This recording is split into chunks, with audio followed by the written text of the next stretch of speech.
whenever I say a little book, I'm joking. It's amazing because as you read it, you realize that evolutionary theory has evolved. So if I'm going to say, oh, okay, so evolutionary theory, what evolutionary theory are you talking about, right? But there are those that believe in design, right? Intelligent design, that we ought to be teaching intelligent design. And this is something that scientists will harp on, that you actually can explain how everything all ends up working out, why trees all end up growing the same genetic way that other trees do. It's the way the tree grows up, it automatically has a point at which the energy in the growth splits so that you end up with branches, and then those automatically split and create branches, and it continues on to do that. By the way, our brains do the same thing, so that the neural networks that are in our heads are almost like trees, and they even wiggle in the wind, by the way, which is really weird, and they're attached, in different ways to other neurons. And how do they do that? It seems like they do it the same way that ants, create their colonies and find food, right? And our neurons are doing the same thing, following the same rules, actually. Same thing with slime molds. How slime molds, figure out how to find food. They do the same thing, and it looks like they're creating networks that almost look just like our brains, right? It's just, thing after thing after thing that scientists study end up following a set of rules. And so design where does the design come from? It seems like it's the rule that sets it up.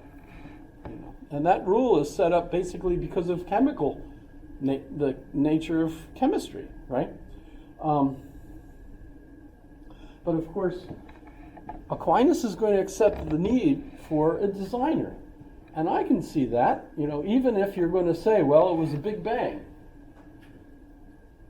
How did the Big Bang come about, right? We, in our minds, need something to be the first cause, as Aristotle says. And, okay, what is that first cause? And one of my favorites is Brian Greene in his book, The Fabric of the Universe, where he points out that if the makeup of our universe were like one little decimal point different, the kind of relationship between the different forces in the universe wouldn't have developed, creating stars and planets and atmospheres and biology and creatures, right? You wouldn't have that in any of the other kinds of universes that are mathematically possible in a multiverse. You end up with no life. So in a sense, thanks to the unique characteristics of our universe, we have life and we can ask these kinds of questions. And you could still, of course, ask the question, well, but how did our universe luck out? How did that happen? Why? Etc. Great questions. And so, in a sense, I think that's what Aquinas is still saying. There's got to be some kind of designer that created all of this, even if it's an algorithm. It's just natural to the universe. Wow. That doesn't really satisfy. If I'm going to, be worried about a friend who's sick and I want to pray to something, please help him. Really, of course, the best help for him today would be good doctors, good medical care. But I feel like I need to ask somebody, so I might go to the chapel and I might pray to the universe. Please help my friend. Maybe the psychology of that is mostly for me, to reassure me that I'm caring and I'm hoping for the best for my friend.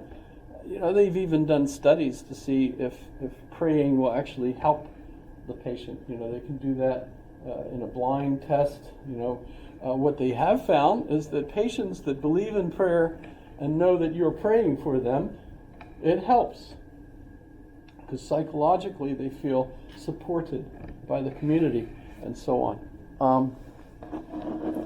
So I'm wandering, I suppose. But so the 5 ways. The first argument is from motion.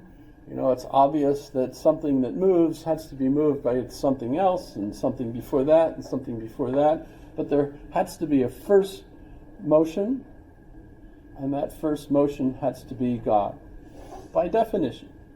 The same thing with potentiality, actuality to potentiality, etc.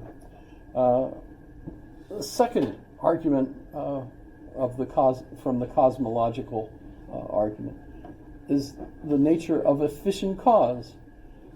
We've got all these efficient causes, so there's got to be a cause of something, and the cause of that, and then the cause of that, and the cause of that, and the very first efficient cause everyone calls God. Third way is from the possibility and necessity argument, right? And when you get down to that, it follows the same pattern, and when you get down to it, it says all men speak of this as God. And the fourth way is from the gradation to be found in things. There are some more and some less good, true, noble, and the like, but more and less are predicated, etc. And so you end up then with goodness and every other perfection, the highest good. That's very Platonic, and that we call God. And then the fifth way is from the governance of the world. We see things which lack intelligence, but everything seems to be directed by intelligence, and so this we call God. So those are the 5 ways that Thomas Aquinas gives us. He doesn't use the ontological argument, notice, as part of this. It seems obvious to him that that's true, and yet at the same time he doesn't use it as an argument to prove that God exists. He accepts it, but doesn't focus on it. And the interesting thing, of course, for this is that you might say, as we will see, how do you know? How do you know? So is it really a proof in a logical sense? And you might say, well, no, it's not. It's more psychological, but it does fill in gaps, because remember, the ontological argument doesn't explain any characteristics that God has. For Aquinas, there are characteristics that we want God to be associated with. And so these proofs actually focus on those positive characteristics. The interesting thing, of course, as time goes, is that those characteristics will defeat Aquinas' arguments in the eyes of the Enlightenment. But the ontological argument, which is why I think it's so cool, isn't defeated that way. So that's kind of cool. I also have a fondness for the way Aquinas treats angels. Let me get back to the first part here: operations, intellect, power of God, Blessed Trinity, creation, and I want to go to the angels. So what are angels? Notice that they're spiritual creatures. They're completely incorporeal. Incorporeal means they're only over here. There's no corpus, no body, right? So they're incorporeal. And of course, the interesting thing that brings this up is Aquinas is dealing with the Scripture. And if you're going to be a monk, you have to accept the Scripture, but not just the raw Scripture as it is. You have to accept the Scripture as it's taught to be interpreted. And as a result, you have specific explanations for how you interpret different parts of the Scripture, right? Awful lot of that comes from Augustine. In fact, if you're going to seminary still today, most of the work you're going to do is probably learning about Augustine's interpretation of Scripture. So I would think roughly 90% of sermons still today are based on what Augustine wrote in order for you to understand certain aspects of Scripture. But if you're going to talk about angels, there's lots of different things in Scripture that are said about angels, and it's very confusing. And here, I'm going to have to point out an aspect of the Summa, and that the Summa is structured. So every article will start with the question whether an angel is altogether incorporeal, right? And what will happen next is he'll give you the objections to it, right? And those objections usually come from the Scripture. And then, on the contrary, you get maybe other aspects of the Scripture that will say just the opposite. So you've got conflicts in the Scripture that you have to handle. Well, basically what he's going to say, I answer that. And then he's going to give you a way of interpreting it that's essentially going to say, okay, so when you're thinking in this model, that explains this aspect of it. And then when we get to the conflict, we explain it with this model. And since we're using both models simultaneously and we're not accepting that these are contradictory, right? You're all set. You've got your answer, right? So when someone asks a question, you can explain it this way. But they say, but I've heard this. Well, yeah, in that context, it's this, right? So in a sense, Aquinas is very postmodern. If we think of it as understanding these different models and then trying to be able to say, well, we can talk about it this way. But yeah, we could talk about it this way, right? And that's, I think, precisely why Aquinas is still there as the main dogmatist of the church, is because that model enables you to do anything, right? It might seem like you're saying one thing here and one thing there, and you are. But the trouble is, you've got a reason for being allowed to say that, right? So what's neat is here we've got the angels are spirits. I love the idea, and this is not just me.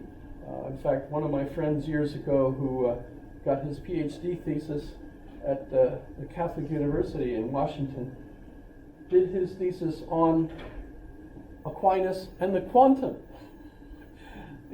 And by the way, quantum just means how many, right? But he did actually mean the quantum in the sense of quantum mechanics. So that's kind of fascinating, because what I would argue is that the description that he gives of the angels here is essentially that they are the forces in the universe. And by that I mean the